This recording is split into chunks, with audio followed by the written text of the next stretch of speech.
Pasaran telefon boleh lipat sekarang dah makin sengit. Kita tengok Oppo dah keluarkan, Huawei dah keluarkan, Honor dah keluarkan, Vivo dah keluarkan dan Xiaomi pun dah keluarkan dan terkini Tecno pun dah masuk Malaysia. Jadi membawa persoalan bila dah banyak sangat peranti ni yang mana paling bagus. Pasal kita tahu dan anda mungkin kalau tengok review Kak Aman, saya katakan yang paling baik setakat ini ialah Z Fold 4. Tapi hari ini saya nak ulas Honor Magic VS dengan harga yang jauh lebih mampu milik nak bandingkan dengan Z Fold 4. Pasti ramai tertanya-tanya, apakah kelebihan, apakah pula kekurangan dan adakah dengan harga yang lebih mampu milik ini inverted comma masih lagi berbaloi ataupun tidak. Saya Hafiz Saharudin dan ini ulasan untuk Magic VS. Tapi seperti biasa, sebelum saya mulakan untuk ulasan yang penuh, ini spesifikasi peranti di skrin anda sekarang.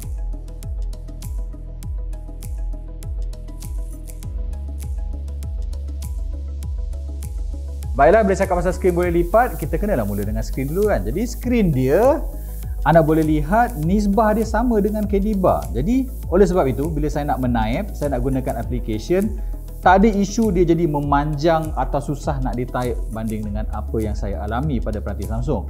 Jadi oleh sebab itu, saya akui lebih kurang 95% penggunaan saya pada Magic VS ni dalam mode ni, jarang buka dalam. Ia ada dua kelebihan kat sini. Satu ialah saya tak perlu nak buka all the time, nak naik dan segalanya. Kemudian bateri pun guna kurang. Dan bila macam ni juga, pegang pun selesa, tak perlu risau nak pegang dengan dua tangan. Jadi dari segi practicality saya boleh belikan, hey, inilah paling practical so far. Saya boleh kata ia kalahkan pengalaman saya gunakan Oppo Find N2 pada penghujung tahun lalu. Jadi dari segi experience screen, ini yang terbaik so far lah. Skrin luar 120Hz, ada HDR. Saya dah test dengan Prime Video dan juga Netflix, tak ada isu. Kat dalam ni 7.9 inci, juga lebih besar nak bandingkan dengan Samsung. Cuma dianya adalah 90Hz. Jadi saya tak nak katakan ini sebagai deal breaker pasal 90 dan 120Hz almost imperceptible bezanya. Dan bila saya gunakan tak berapa kerap, jadi saya tak rasa 90Hz itu sebagai sesuatu yang teruk. Tapi saya harus cakap bahawa kalau anda boleh tengok tak kat skrin ni, line tu masih ada. Harus saya akui, minggu pertama saya buka peranti ni, line tu tak ketara nak bandingkan dengan pada Fold 4 ni. Tapi lepas dah guna sebulan, ya saya dah guna sebulan, garisan tu semakin lama semakin ketara. Jadi bagi mereka yang tertanya-tanya, hey, long term use macam mana? Jadi long term use, garis masih ada. Kedua nak puji engsel dia lah. Engsel dia anda tengok ni tak ada gap langsung. Semua tertutup dengan rapat. Jadi antara anxiety saya guna Fold selama ni ada gap ni. Takut kunci termasuk ke, debu termasuk ke, takut rosak. Jadi dia dua. Satu ialah tak perlu risau skrin dalam ni rosak. Dan benda paling penting sekali, ianya lebih nipis dan bila pegang selesa. Masuk dalam poket pun tak rasa macam poket tu nak terbuka. Jadi rujak pada Magic pasal gunakan engsel yang lebih baik nak bandingkan dengan daripada Fold. Pujian seterusnya saya berikan pada dia punya specification lah, Snapdragon 8 Plus Gen 1 sama dengan Z Fold 4. Kemudian ada 12GB RAM dan storan 512. Hanya satu skru je, 512 saja. Jadi dengan spesifikasi saya tekan tadi, semua aplikasi yang saya test dan saya cuba tak ada isu.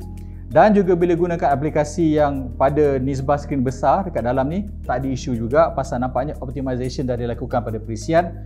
Semuanya berjalan juga dengan lancar. Nak bagi luar ke dalam, dalam keluar, tak ada isu.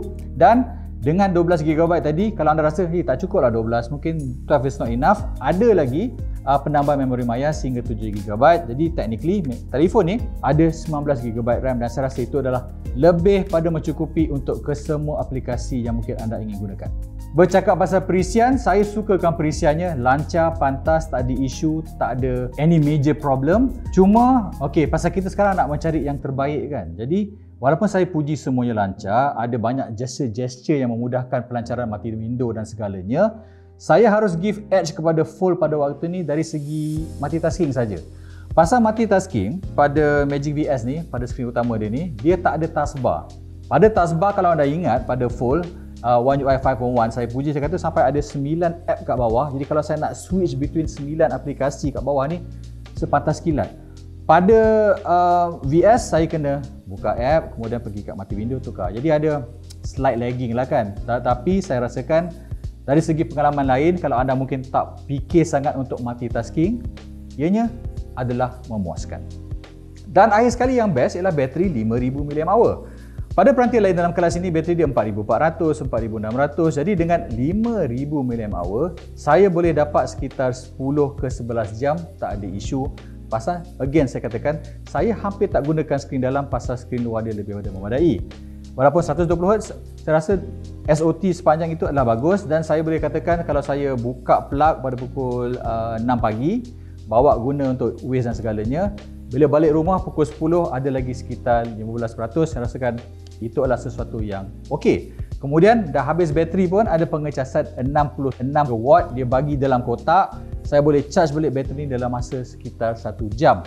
Jadi bateri pun best juga. Kita tiba ke segmen apa yang sederhana pula. Jadi sederhananya ialah kamera.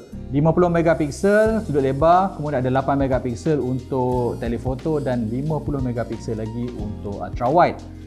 Saya katakan sederhana pasal hanya lensa telefoto je ada OIS. Walaupun boleh pergi sampai 3 kali optical atau digital sehingga 30.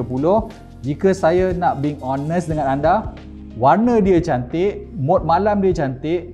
Dalam situasi majoriti yang saya gunakan selama sebulan, tak mengecewakan. Namun begitu, bila mode malam, pakai lensa utama, tak ada OIS, memang saya boleh perasan gambar sedikit lembut nak bandingkan dengan apa yang saya mampu tangkap dengan 4.4.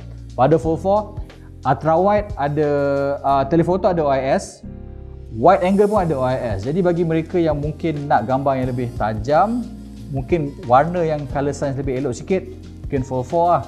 Jadi untuk sebuah peranti skrin boleh lipat, saya tak nak bandingkan dengan peranti utama kan. Bila saya bandingkan dengan Oppo Find N2 atau N2 Flip, ianya adalah lebih baik daripada standard sebuah peranti skrin boleh lipat. Jadi inilah sederhana pada kamera.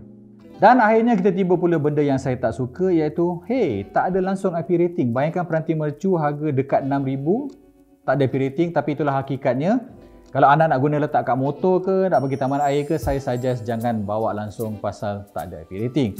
Seterusnya satu lagi yang kurang ialah dari segi casing. Dia bagi casing separuh saja, bukan whole, jadi nampak pelik dan nampak tak cun pasal tak simetri.